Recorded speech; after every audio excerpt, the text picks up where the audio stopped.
জানিয়ে দেব এই মুহূর্তে পাওয়া সর্বশেষ আপডেট বাংলা সংবাদ। শুরুতেই শিরোনাম।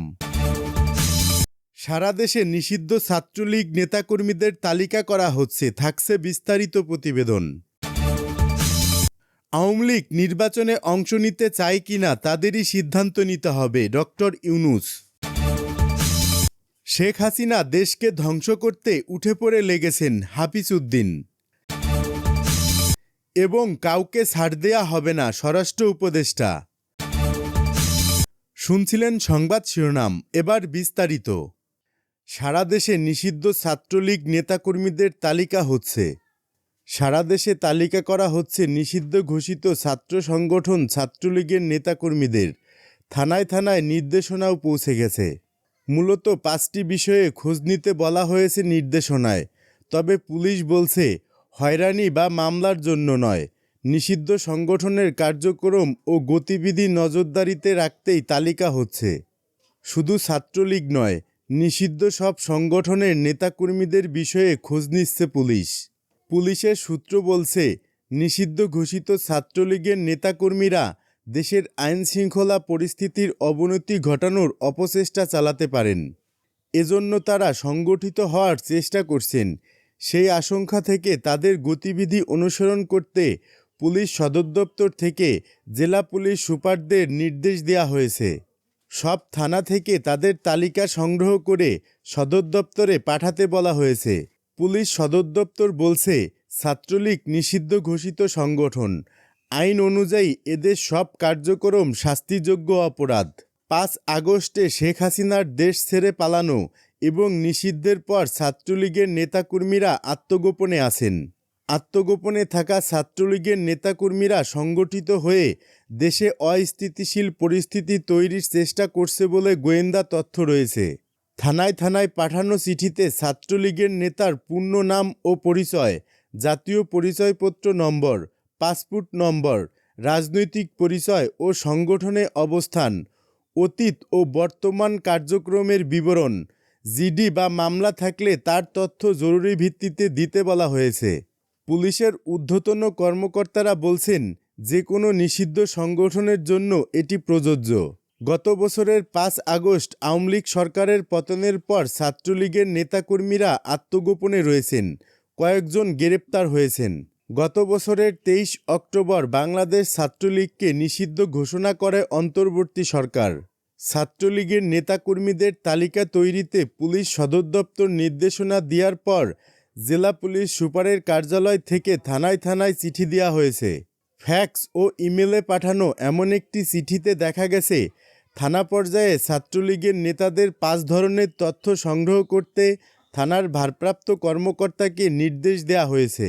সেখানে একটি ছকে থানা শাখা ছাত্রলীগের নেতার পূর্ণ নাম ও পরিচয়, জাতীয় পরিচয়পত্র নম্বর, পাসপোর্টের নম্বর, রাজনৈতিক পরিচয় ও সংগঠনে অবস্থান, অতীত ও বর্তমান কার্যক্রমের বিবরণ, জিডি বা মামলা থাকলে তার তথ্য জরুরি ভিত্তিতে দিতে বলা হয়েছে।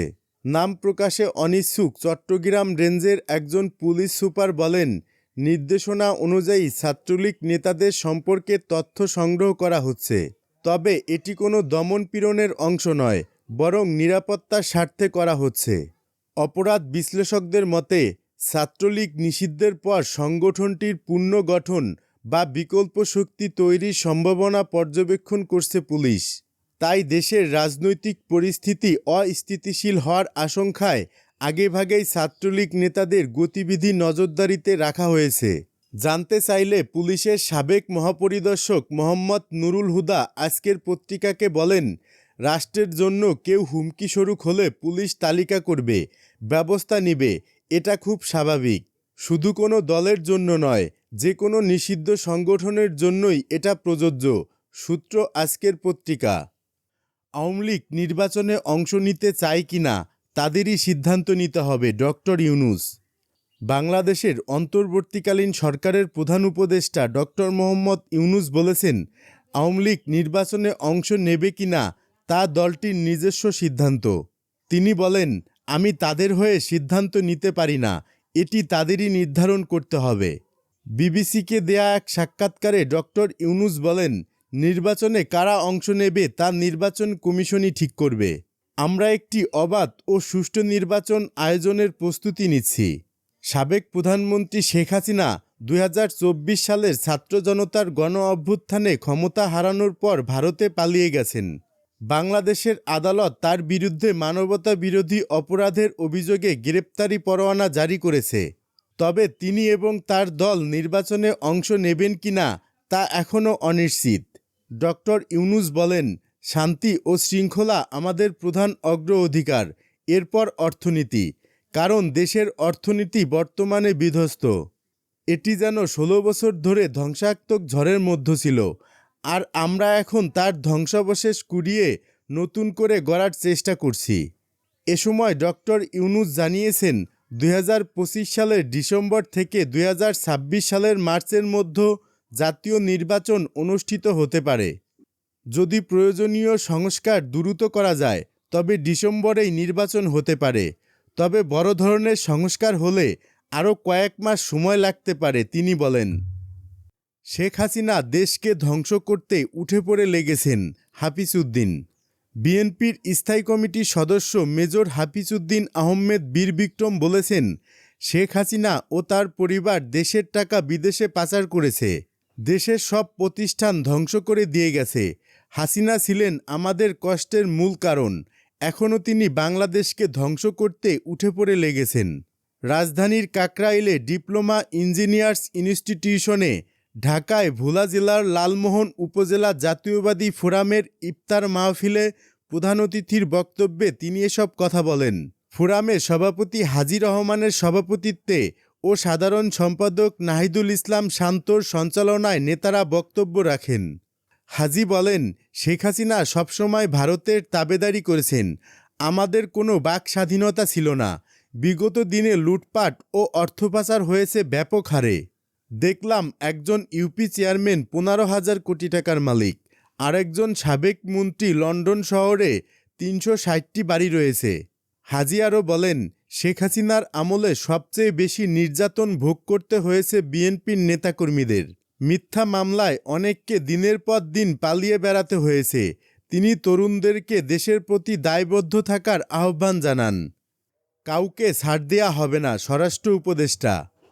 স্বরাষ্ট্র উপদেষ্টা লেফটেন্যান্ট জেনারেল মোহাম্মদ জাহাঙ্গীর আলম চৌধুরী বলেছেন, যারা সংঘবদ্ধভাবে মব পরিস্থিতি সৃষ্টি করেছে, যারা চুরি, ডাকাতি, ছিনতাই, চাঁদাবাজি করেছে, যারা ধর্ষণ, নারী ও শিশু নির্যাতন সহ বিভিন্ন ধরনের অপরাধমূলক কর্মকাণ্ডের মাধ্যমে আইনশৃঙ্খলার পরিস্থিতি অবনতি ঘটাচ্ছে, তাদের আইনের আওতায় নিয়ে আসা হবে।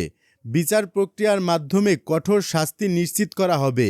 কাউকে ছাড় দেওয়া হবে না। রাজধানীর তেজগাঁও, ধানমন্ডি, শাহবাগ ও নিউ মার্কেট থানা পরিদর্শনকালে সাংবাদিকদের প্রশ্নের জবাবে তিনি এসব কথা বলেন। এ সময় বিভিন্ন অপরাধ ও আইনশৃঙ্খলা বিঘ্নকারী কার্যক্রম রোধে আইনশৃঙ্খলা বাহিনীকে আরও কঠোর হওয়ার নির্দেশ দেন স্বরাষ্ট্র উপদেষ্টা। স্বরাষ্ট্র মন্ত্রণালয়ের পরিচালক ফয়সাল হাসান জানান, থানাগুলো পরিদর্শনকালে স্বরাষ্ট্র উপদেষ্টা থানার অভ্যর্থনা কক্ষ, হাজতখানা সহ আনুষঙ্গিক স্থাপনা ঘুরে দেখেন। ডিউটি অফিসার সহ কর্তব্যরত আইনশৃঙ্খলা বাহিনীর সদস্যদের সঙ্গে কথা বলেন ও প্রয়োজনীয় নির্দেশনা দেন। এ সময় তিনি আইনশৃঙ্খলা বাহিনীর সদস্যদের দায়িত্ব পালনে আরও তৎপর, সজাগ ও সতর্ক থাকার নির্দেশ দেন। পথিমধ্যে স্বরাষ্ট্র উপদেষ্টা রাজধানীর বিভিন্ন গুরুত্বপূর্ণ মোড়ে স্থাপিত কয়েকটি চেকপোস্ট পরিদর্শন করেন এবং দায়িত্বরতদের সঙ্গে কথা বলেন। তাছাড়া যৌথ বাহিনীর কয়েকটি টহল দলের কার্যক্রম মনিটরিং করেন। এ সময় উপস্থিত সাংবাদিকদের প্রশ্নের জবাবে জাহাঙ্গীর আলম চৌধুরী বলেন, রমজানে আইনশৃঙ্খলা পরিস্থিতি স্বাভাবিক রাখতে সরকার বদ্ধপরিকর।